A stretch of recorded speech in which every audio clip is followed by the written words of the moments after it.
listen, all you ladies, listen up and don't be a fool. If your man starts misbehaving, just send him to cooking school. Hello and welcome to today's episode of A Chef at Large. Today we're going to make a fresh cheese with cow's milk and an acid wash. There's no real reason to do this except that it's kind of a fun party trick to impress your friends with. And the only thing you really need that might be specialty kit is either a soup bag or cheesecloth. If you can't find that, you can use any sort of fine cotton cloth similar to a gauze or a sheet, really. Okay, let's have a look.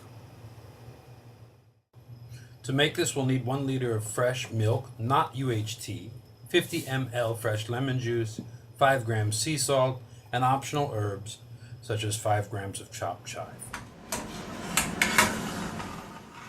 First, place the milk in a 2-liter sauce pot on a very low heat and bring it slowly to just over 90 degrees centigrade. Gently heating the milk will again purify it, killing off any microbes, but more importantly, the slow, gentle heat will denature the protein, causing them to unwind and stretch out. This will give greater surface area for the coagulant to take effect.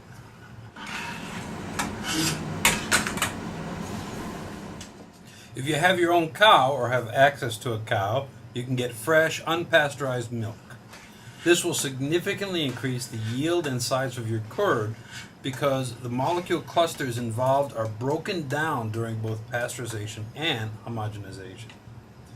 Also, note that this is an acidified cheese made by curdling the acid. It is very different from most cheese, which is usually lightly acidified with bacteria before being curdled with rennet, a digestive enzyme found in most ruminants. This recipe should also work with other milks, although I've not tried it.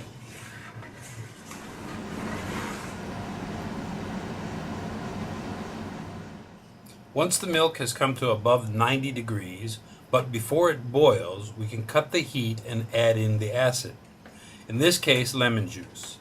The cheese will curdle immediately.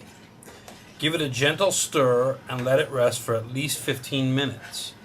But it can be rested for an hour or more. This resting allows the enzymatic processes to work more fully.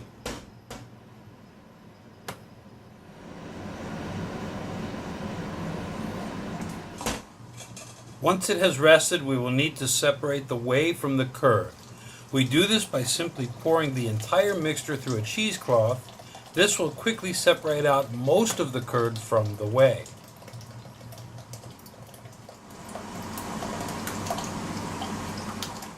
At this point, we'll add in our salt, which will enhance flavor and act as a preservative. Gently fold it into the curd with a clean spoon.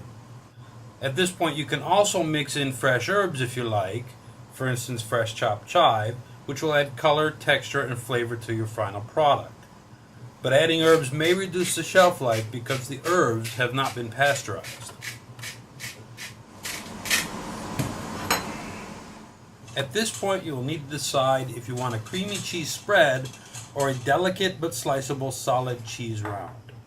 To make the spread, simply use a spatula to gently cream the curd in a bowl for a few minutes. You can do this by whipping in the herbs at the same time, as it will impart flavor by slightly bruising the herbs. Once the cream is sticky and fairly smooth, you can place it in a container and chill it or serve it immediately. To make a delicate cheese round, gently twist and bunch the cheesecloth to gently press the cheese into a ball. Do not apply too much pressure as it will squeeze out too much of the whey and make the cheese dry and crumbly later. Place it in the fridge with a sieve under it and allow it to cool and gently drain for about an hour. After the cheese has cooled a bit and the outside has formed a delicate skin, remove it from the cheesecloth, wrap it in plastic, and return it to the fridge. This will halt the drying process and allow the cheese to retain a relatively creamy texture. The cheese can be held for several days in the refrigerator, and it is an excellent canapé or a tasty cheese salad or sandwich. And there you have it, simple homemade cheese that you can show off to your friends. Thanks for watching and enjoy your meal.